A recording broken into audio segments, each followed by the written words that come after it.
The transmission began as a whisper, buried in the static wash of a dying Vox net. At first, it was dismissed as cosmic interference, the death cry of a distant star or the random echo of an obsolete machine. But those who listened closely swore they could hear words hidden beneath the noise, syllables shaped like prayer. The voice was faint, female perhaps, reciting a fragment of the Imperial Creed through the hum of the void. "The Emperor protects!" Then silence. Then again, softer. "Protects?" And after that, nothing. No signal trace, no coordinates, no proof that it had ever existed. The fleet that received it was already half mad from isolation. 42 ships, a mix of battered frigates, troop carriers, and mechanicus vessels that had once followed the Astronomican's beam with perfect faith. Now they drifted beyond it, light years into the uncharted dark, their navigators blind behind sealed helms. The warp storms had closed behind them like jaws, cutting every line of communion with terror. What had begun as a sanctioned crusade against an unnamed Xenos enclave had become a slow-motion collapse, a war without an enemy or a home to return to. The decks smelled of rust and recycled breath. The air scrubbers pulsed in mechanical rhythm like the lungs of a dying god. In the command spire of the Imperial Wrath, Captain Lyra Vaughn stared at the void through the fractured glass of her observation dome. Once she had commanded legions in the Emperor's name. Now her Vox officers sat motionless at their consoles, whispering prayers to dead channels. On the screens before them the stars flickered like candles, guttering in a draught. "Is it possible?" one of them murmured. Could the signal have come from Terra? Lyra did not answer. She had asked herself the same question 1,000 times.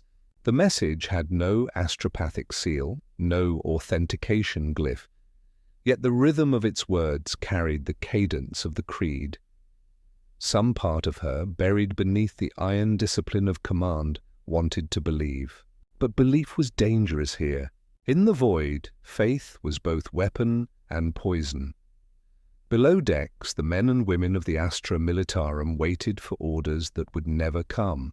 They filled the corridors with the smell of promethium and incense, carving Imperial Aquilus into bulkheads with their combat knives. Some sang hymns to drown the sound of the hull groaning in the cold.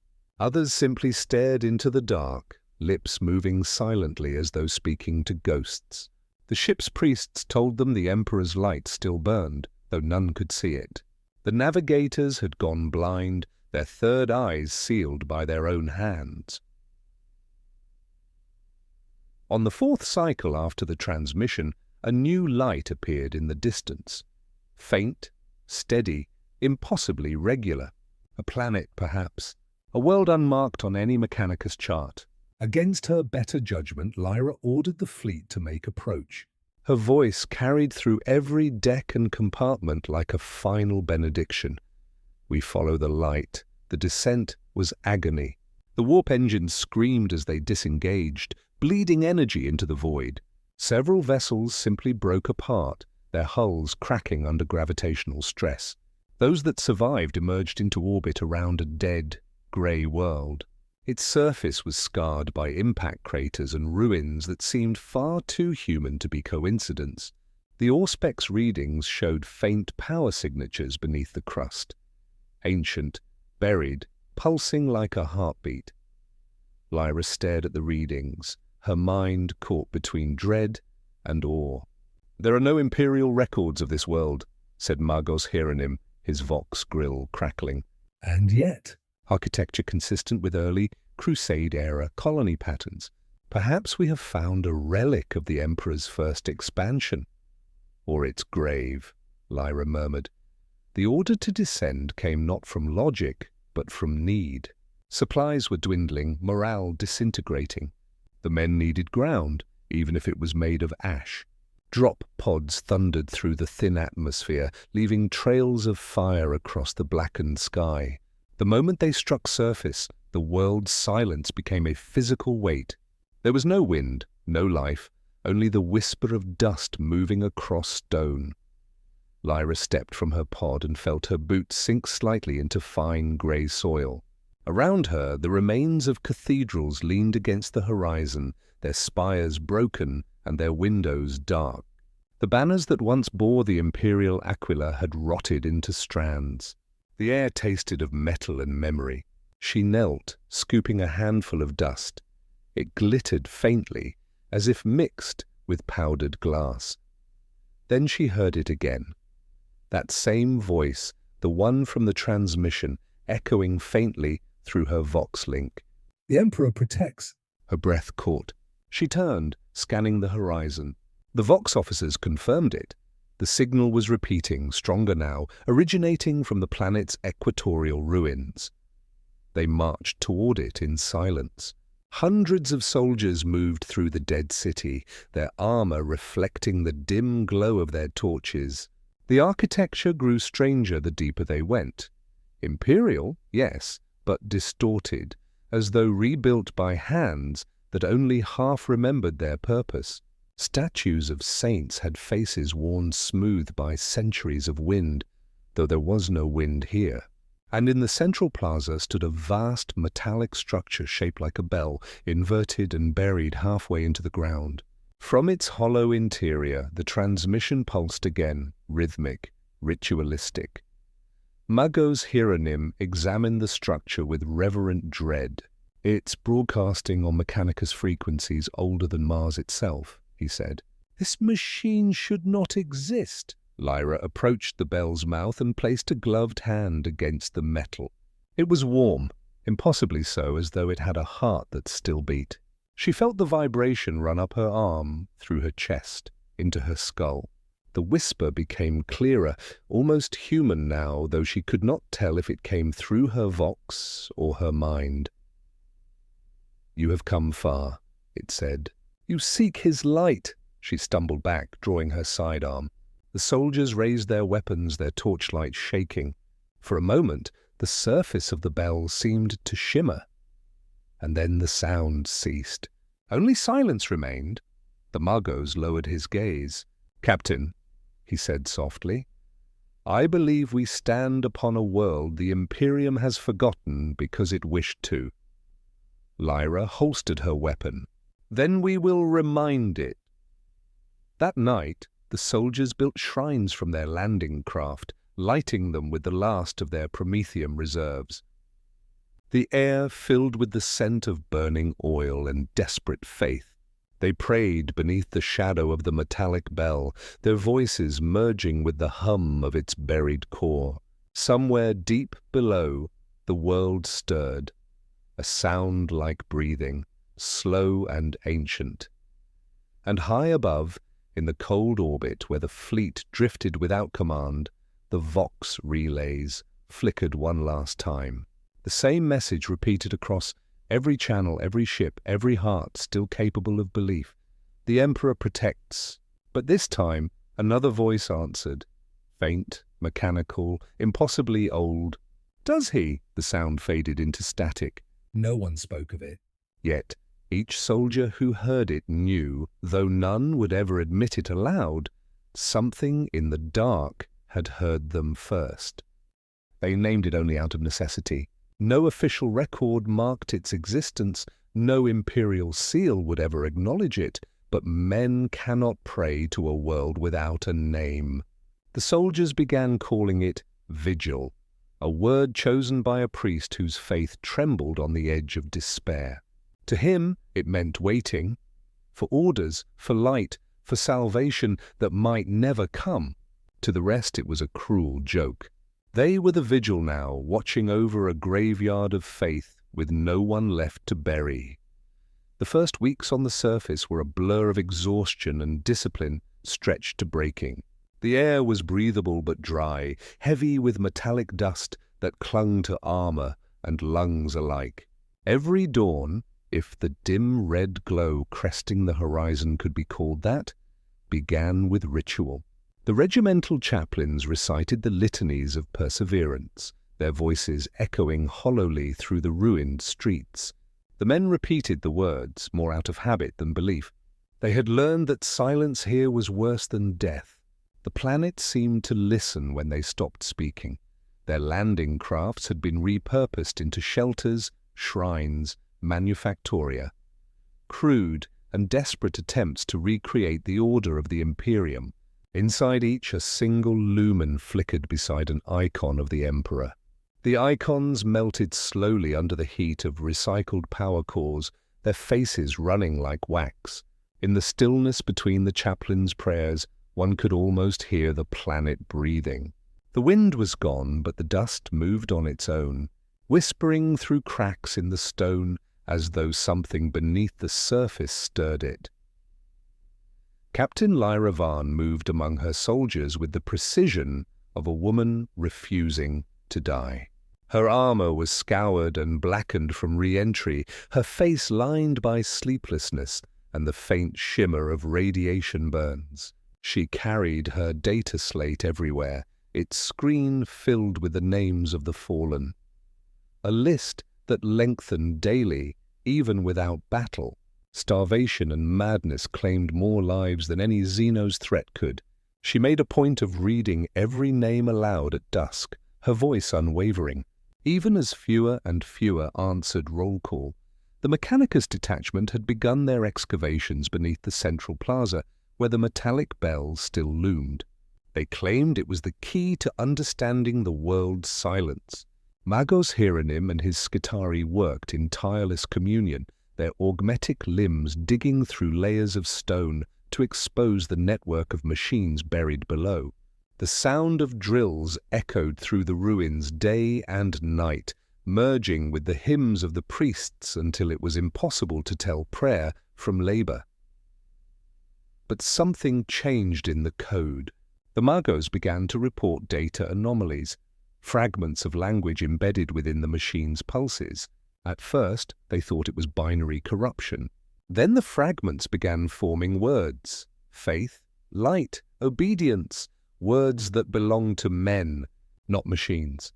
When Hieronym presented his findings to Lyra, his mechanical eyes burned with a fever that was almost human. "It speaks," he said, "or it remembers. The language patterns are pre-imperial but structured. It may be an archive, Captain, a record of a lost crusade," Lyra frowned. "Or a trap." Perhaps both. Despite her doubt, she allowed the excavation to continue. The promise of meaning, of history, was the only thing keeping her soldiers from collapsing into despair. Each new discovery became a kind of relic, every data fragment a possible proof that their suffering served purpose. Weeks bled into months. The sky above Vigil never changed, only dimmed. The light grew weaker, as though the sun itself were dying. The fleet in orbit had ceased transmitting weeks earlier. The last message Lyra received before the silence was a single phrase from an unidentified source: "Do not trust the ground." She deleted it without reply. The soldiers began seeing patterns in the ruins, faces in the stone, shadows moving across empty halls. Some claimed to hear the sound of sermons echoing from beneath the earth, though no tunnels had yet been found. The chaplains declared these visions to be tests of faith, signs that the Emperor's light still reached them in spirit. But the men whispered another theory, that the world itself was haunted, not by demons, but by memory. One night, during the third cycle of the vigil, a seismic tremor shook the encampment.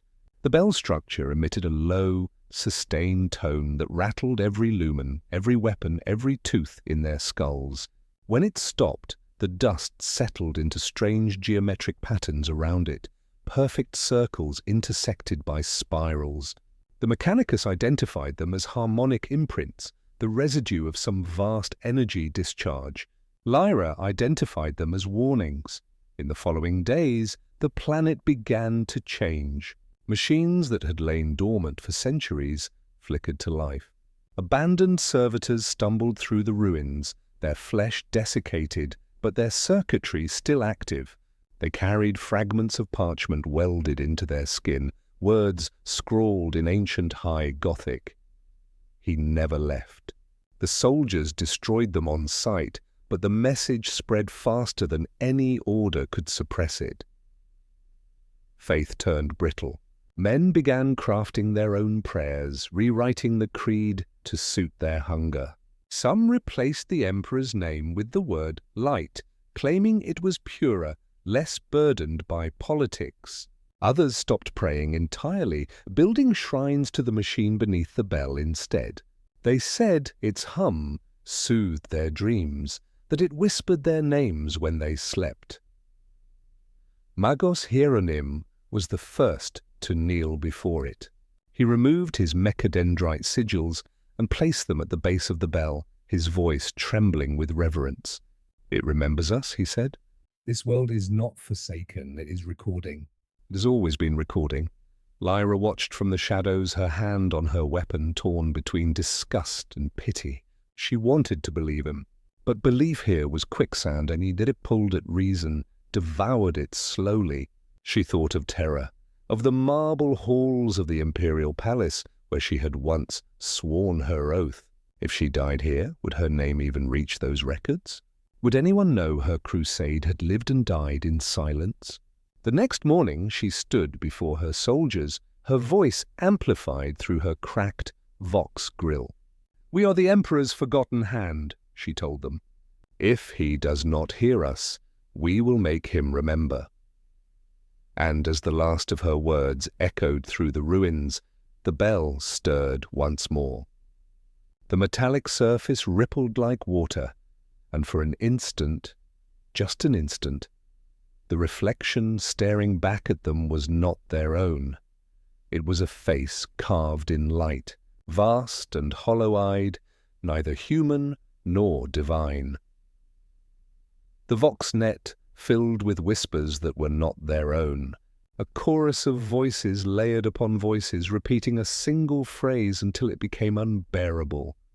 The vigil continues. Then the signal died, leaving only the sound of hearts beating in the dark. And for the first time since their exile began, Captain Lyra Varn felt the cold certainty that they were not alone on this world, and perhaps never had been. By the fourth cycle of their exile, vigil had swallowed every certainty they had once known. The world no longer felt dead. It pulsed, breathed, responded. The earth trembled when they prayed too loudly. The ruins wept condensation when they burned offerings of promethium at dusk. Even the sky seemed alive, its color shifting from ashen gray to the deep bruised red of blood pooling in shadow. The soldiers no longer marked time by solar rotation, but by the rhythm of the bell's hum, the mechanical heartbeat that had become their liturgy. Captain Lyra Varn stopped reading the names of the dead. The list had become meaningless, a column of digits longer than any memory could bear. The survivors no longer asked who was gone. They only counted who still moved, who still obeyed orders. Faith had turned inward, hardening like frost. The priests who had once preached unity now divided themselves into factions. Those who clung to the Emperor's name, and those who whispered prayers to the machine that remembered. Between them lay a silence, sharper than blades. The first executions began without sanction. A trooper named Callan was found defacing an imperial aquila, carving the symbol of the bell in its place. He claimed it was a mark of remembrance, not defiance. The chaplains disagreed. They called it heresy. Callan was burned in his armor as an offering to the emperor, his screams echoing through the plaza, while the metallic bell's hum deepened in resonance, almost mournful. The next day, a chaplain's quarters were found empty, his armor folded neatly beside his bed, his vox unit whispering the same phrase over and over. He never left. Lyra tried to enforce order, but discipline had become theatre. The soldiers no longer obeyed because of rank. They obeyed because they were afraid of silence. When she spoke, she saw it in their eyes, the quiet question they no longer dared ask aloud. Who are we fighting? There was no enemy left to kill but doubt itself, and so they killed it wherever they found it, in each other, in themselves. Magos Hieronym had changed as well. His flesh had grown pale, almost translucent beneath his augmetics. He no longer used formal speech. His prayers to the Omnissiah were whispered directly into the machine's core, his voice merging with its static. When Lyra confronted him in the excavation chamber, she saw that the bell was no longer still. It pulsed faintly, its surface crawling with light like veins under skin. "What have you done?" she demanded. "I've listened," Hieronym replied, his voice layered with mechanical undertones. "The machine has shown me its design. It was not built by men, but it remembers men. It remembers the first crusade that set foot here, long before the Imperium sealed its records. They came in the Emperor's name as we did, and they were left here, as we will be." Lyra's hand went to her sidearm. You're saying we're repeating a curse? I'm saying the curse is the faith itself, he whispered. It feeds on belief. It grows stronger when we pray, when we kill, when we burn. In his name, it is the echo of every crusade that thought itself righteous. She should have executed him for heresy, but the words struck too close to her own unspoken fear. Every prayer they had offered, every death sanctified by litany, had it been feeding something? Something that learned from them, that became more human with every act of devotion. That night she dreamed. The dream was clear, sharper than waking. She walked through the cathedral ruins, the bell looming overhead. The air shimmered like heat haze, and from the shadows, figures emerged, her soldiers, her priests, her mechanicus allies. But their faces were gone, replaced by smooth masks of light. They knelt before her and spoke in unison, "You will remember us." When she awoke, her armor was slick with condensation, and the bell's hum had grown into a low chant, vibrating through the stone beneath her. Across the encampment the soldiers stirred, rising without command. Some wept, others laughed.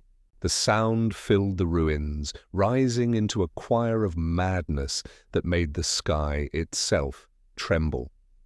The chaplains declared a litany of fire, a cleansing. They said the world had been tainted, that the bell was a lure for demons.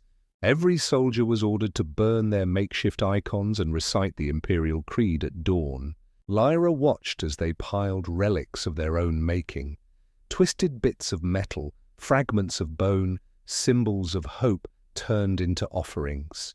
The pyres lit the horizon with orange flame, and for a brief, impossible moment, she thought she saw shapes moving within the fire, outlines of warriors in ancient armor, faces marked by grief, reaching out as though to warn them. The flames consumed everything. The soldiers cheered, convinced purification had come. But when the smoke cleared, the bell still stood, unmarred, untouched, glowing faintly from within. Its hum rose into a piercing wail that shattered lumen bulbs across the camp. Magos Hieronym approached the bell and fell to his knees. "It remembers the fire," he murmured. "It remembers every purge, every heresy burned in the Emperor's name." "The flames feed it," Lyra raised her pistol. "Enough." He looked up at her, eyes glowing with machine light. "Captain, can you not feel it? It's not a weapon, it's a witness." "It's showing us what we are," she hesitated. For the first time since landing, she felt the air vibrate with something like awareness. The ground beneath her boots throbbed like a pulse. Somewhere deep below, gears turned, and beneath the static on her Vox link, 1,000 overlapping voices whispered, fragments of words, phrases, prayers, the same ones she had spoken as a child in the Schola. The Emperor protects. The Emperor demands. The Emperor consumes. The last phrase chilled her. It was wrong, a corruption, yet it felt truer than any sermon she had ever heard. That night, she gathered her officers in secret. "The planet is speaking through us," she said. "Through the machine. Through our faith. We cannot fight it with fire." One of her lieutenants, his eyes hollow from sleeplessness, asked the question none dared voice before. "Then what do we do, Captain?" Lyra stared into the dark, listening to the endless hum that now filled even the silence between breaths. "We listen," she said at last, "and if it speaks again, we answer." Outside, the bell's light grew brighter, reflecting across the ruins like dawn breaking through ash. The soldiers gathered beneath it, eyes glazed, mouths moving in silent prayer. And for the first time, Lyra realized they were no longer praying to the Emperor at all. They were praying to the echo. In that moment, the line between devotion and delirium vanished. The crusade was no longer lost. It was reborn into something the Imperium would never name and could never forgive. Time dissolved on vigil. The days no longer held meaning, for the sun had dimmed to a dull ember behind perpetual haze. The stars above had vanished entirely, swallowed by the same silent void that had brought them here. No one remembered how long it had been since they first set foot on the planet. Months, years, perhaps centuries. Memory was unreliable. Even data slates began to contradict themselves, rewriting time as if the world beneath them was altering not just history, but the very concept of it. Captain Lyra Varn no longer wore her rank insignia. It had corroded away, the metal turning soft as wax beneath her fingers. Around her, what remained of the crusade had divided into sects, each claiming to serve the Emperor in truth, though each vision of that truth contradicted the others. The chaplains led their flock in rituals of fire and fasting. The Skitari worshipped the bell, feeding it offerings of machine parts and blood. A third faction, composed of soldiers and half-augmetic survivors, simply called themselves the Remembered. They believed the machine was not their enemy, but their reflection, that it had taken on their memories, their sins, their prayers, until it had become the collective soul of the crusade itself. Lyra wandered between these camps like a ghost, her mind caught between faith and exhaustion. She still heard the bells hum, even in her sleep, pulsing like a second heartbeat. It followed her through every corridor of the makeshift fortress they had built around it, seeping into her thoughts until she could no longer tell which prayers were hers and which belonged to something else. Magos Hieronym had changed beyond recognition. His flesh was gone entirely now, replaced by polished metal and coiling veins of luminous circuitry. His voice no longer passed through vox grill distortion.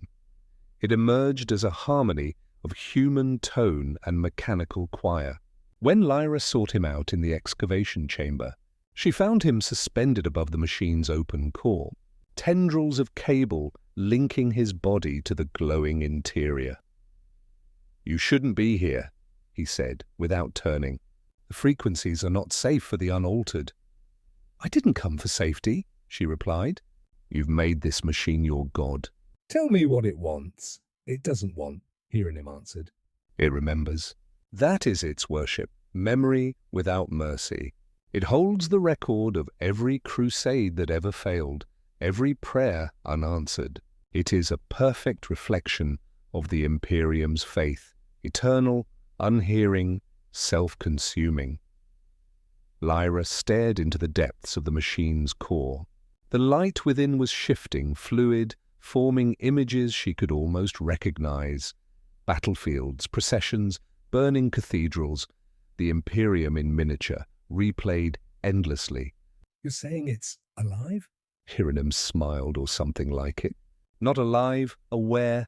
The Omnisire is the machine made divine. This is divinity made machine. It does not ask for faith. It is faith.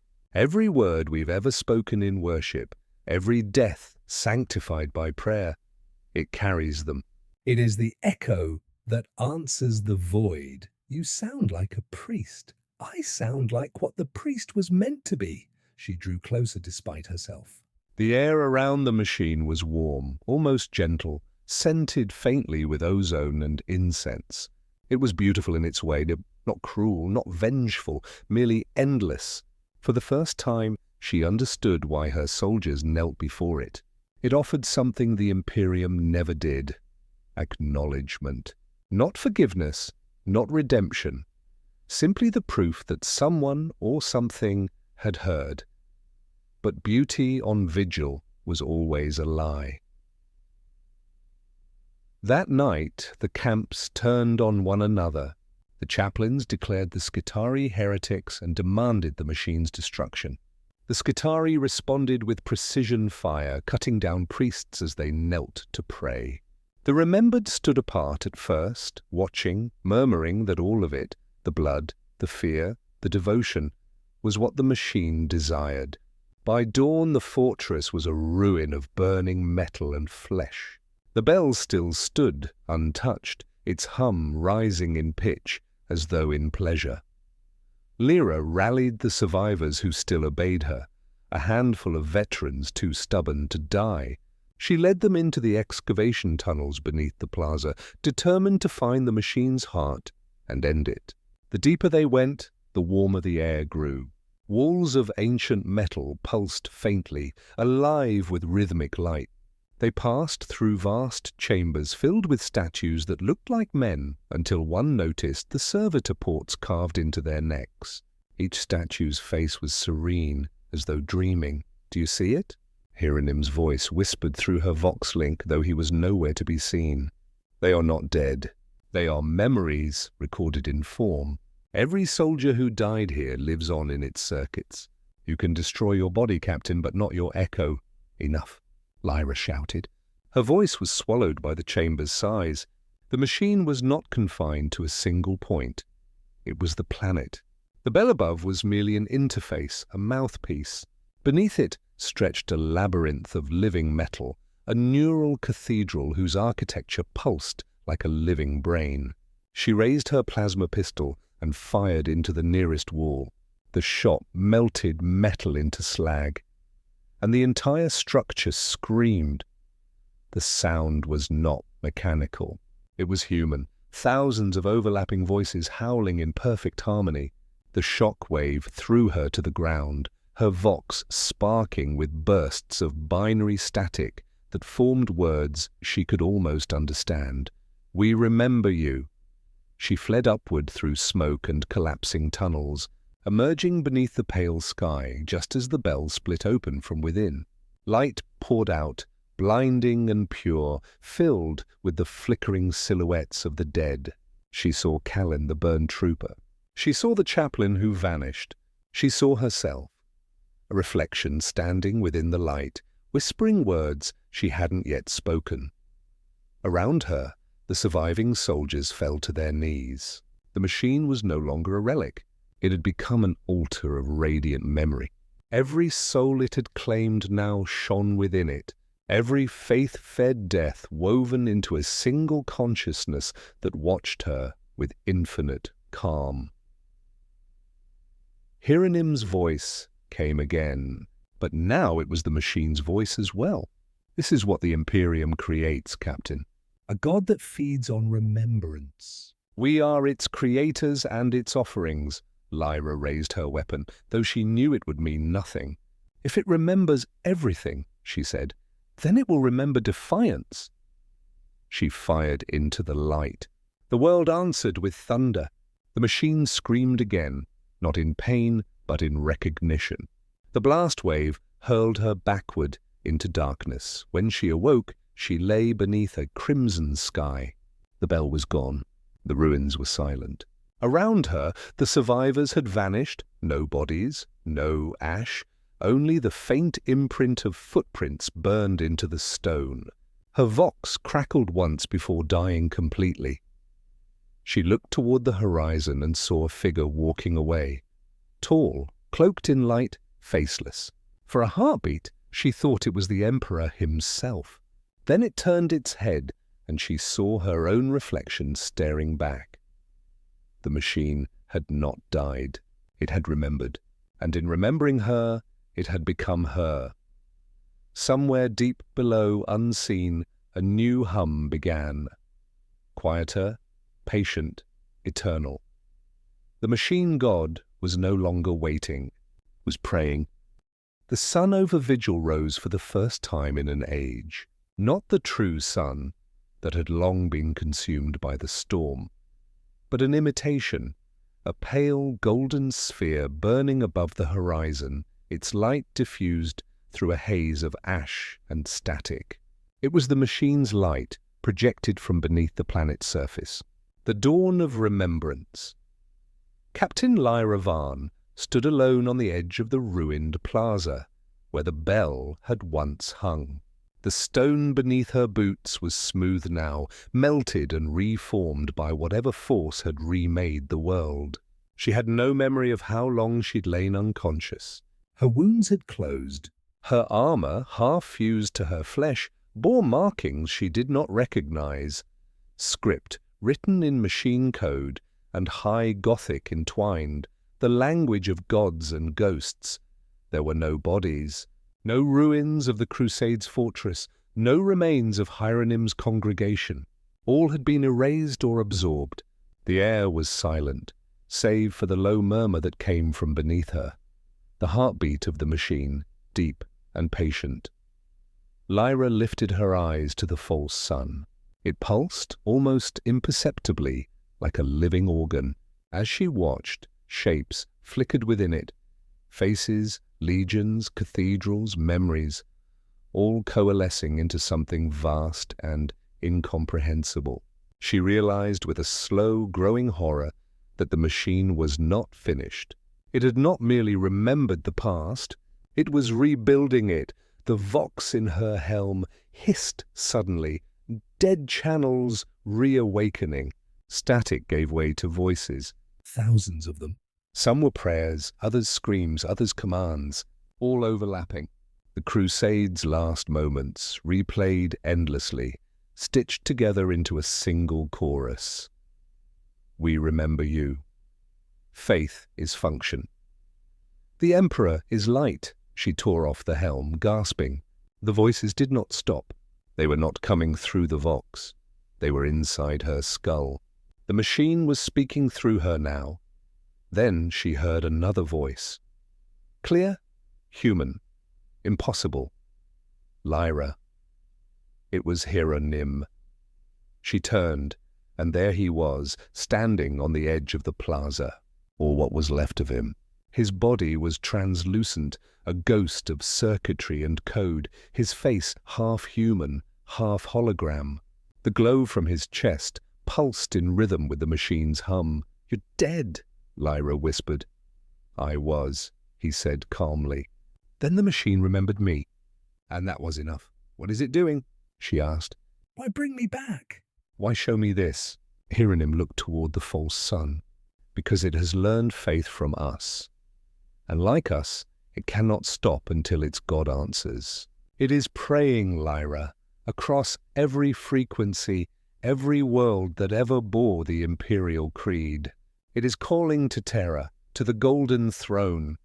Lyra felt her stomach turn to ice. You mean? Yes, it seeks the Emperor himself. For a moment neither spoke. The machine's hum deepened, vibrating through the air like the toll of a distant bell. Clouds twisted overhead, forming vast concentric rings, each spinning faster than the last. Lightning crawled across the sky in geometric lines, illuminating a pattern too deliberate to be natural. The astronomical... Lyra breathed. It's aligning to it, Hieronym nodded. It will reach him soon.